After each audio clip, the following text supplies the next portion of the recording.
হ্যাঁ ভাই, ইমান পাকা হয়নি, মসজিদ পাকা হয়েছে।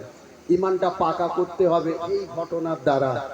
বিশ্বনবী প্রতিদিন মসজিদে নববীতে নামাজ পড়াতেন। সমস্ত সমস্ত সাহাবীরা নবীর পিছনে নামাজ পড়ত। এমন এক সাহাবী ছিল, প্রতিদিন ফজর নামাজ হবে, ইমাম সাহেব একটু ঘুরে বসে তসবিহ পড়ে তারপর দোয়া করে না? হ্যাঁ?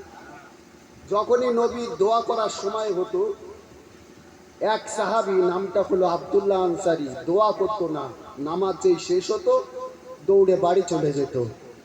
সাহাবীদের মধ্যে গুঞ্জন সমালোচনা শুরু হয়ে গেছে।